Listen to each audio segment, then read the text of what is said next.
Caríssimos irmãs, caríssimos irmãos, hoje celebramos a festa da Virgem de Guadalupe, padroeira da América Latina. E gostaria de saudar de modo especial a todos os guadalupanos e guadalupanas, de nome e de coração. A liturgia de hoje nos oferece um texto conhecido, muito conhecido. Por isso, permitam-me iniciar a reflexão de hoje com uma pequena premissa. É válido afirmarmos que aquilo que o escritor faz com o seu texto, ele o faz para o seu leitor.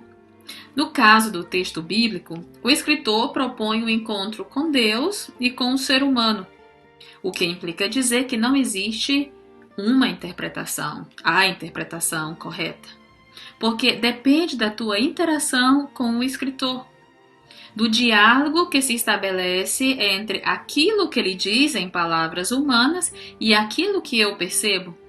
Então, todas as interpretações são possíveis?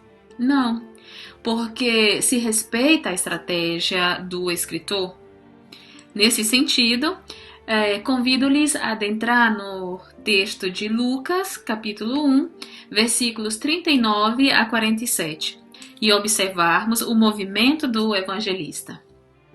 Iniciamos pelo o contexto literário. O episódio que antecipa a nossa história é o anúncio, em segredo, da maternidade de Maria, cuja adesão implicava sair dos eixos, pois trata-se de uma virgem, de uma cidade pequena do Oriente, prometida em casamento. Então, seu primeiro passo é correr para a casa da prima, que vive uma situação análoga à sua, uma gravidez problemática, fecundada pela graça de Deus e que já enfrentou os murmúrios da sociedade a causa da esterilidade. Com esse panorama, vamos analisar o nosso texto. Podemos subdividi-lo em 3 movimentos: a viagem, a chegada de Maria em Judá e o encontro entre ela e a prima Isabel. A viagem, versículo 39, se apresenta como introdução. O narrador nos informa sobre as características e a rota do caminho, às pressas e pela região montanhosa. A nossa personagem tinha urgência, escolhe o caminho mais curto e mais difícil, ou seja, a Samaria, talvez porque ela, como outros judeus, não eram tão avessos aos samaritanos.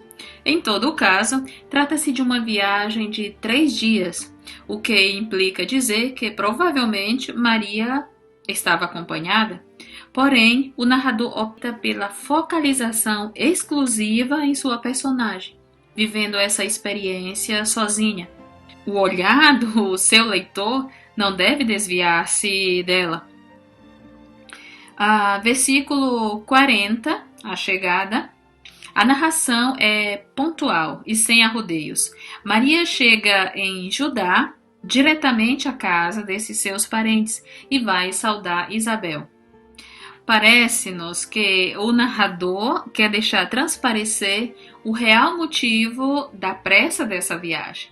Maria deseja encontrar-se com a sua prima. O encontro, versículos 41 a 47. A narração muda de focalização. O narrador se fixa primeiramente em Isabel e ele nos descreve a reação do corpo dela, o saltar do bebê, a manifestação do Espírito Santo e a exclamação a grande voz. Em seguida, deixa-nos escutar diretamente da boca de Isabel como ela recebe a sua prima, Maria. E assim podemos notar 5 aspectos. Primeiro, Isabel põe Maria para cima, diz o texto. Bendita és tu entre todas as mulheres. Segundo, ela diz saber indiretamente o que aconteceu e tá tudo bem. Diz, bendito é o fruto do teu ventre. Terceiro, Delicadamente, Isabel pergunta a Maria o que passa. Diz: "Donde me vem esta honra de vir a mim a mãe de meu senhor?" Quarto, Isabel conta-lhe algo pessoal como reflexo positivo da presença da prima. Logo que me soou aos ouvidos a voz da tua saudação, o neném saltou de alegria dentro de mim.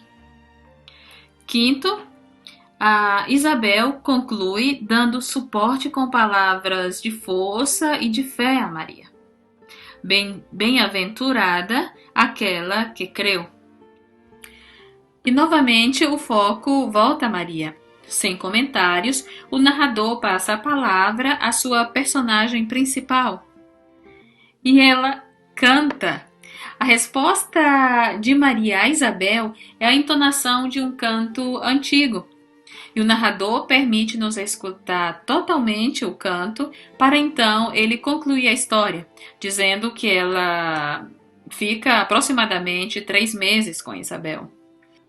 Então, depois deste percurso de observação às estratégias do narrador, penso que podemos interpretar com um pouco de racionalidade plausível que a urgência dessa viagem é provocada pela situação nova que Maria estava vivendo.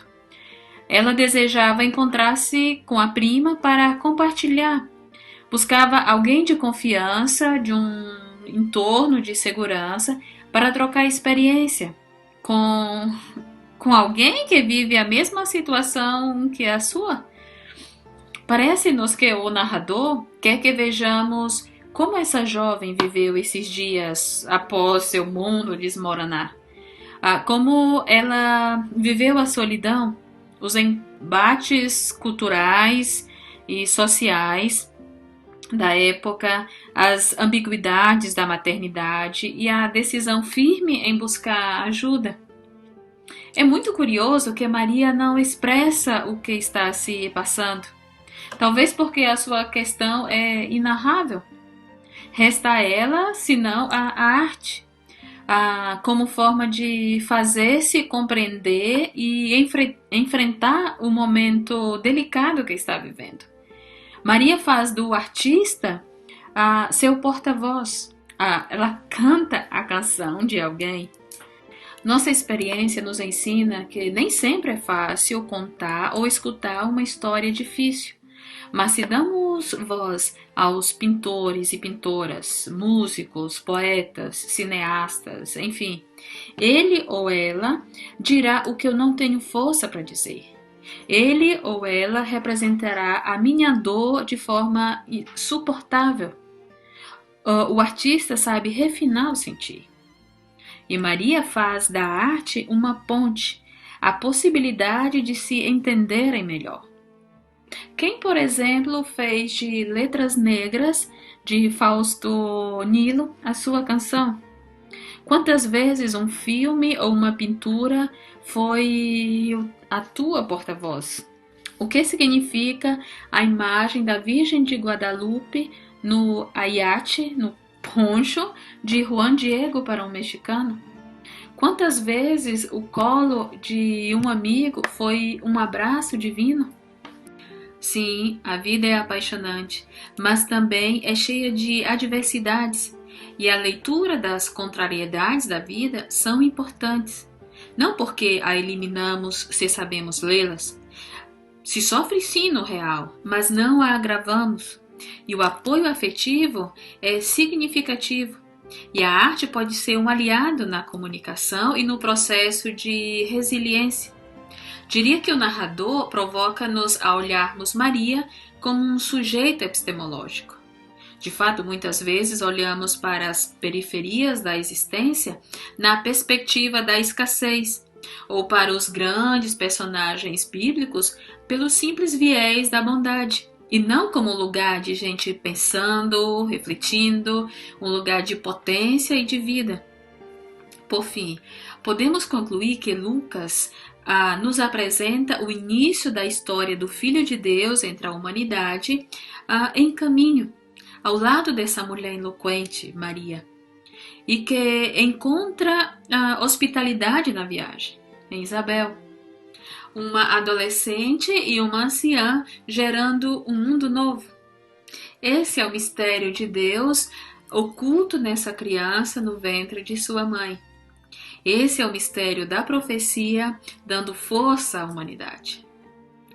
Boa festa da Virgem de Guadalupe!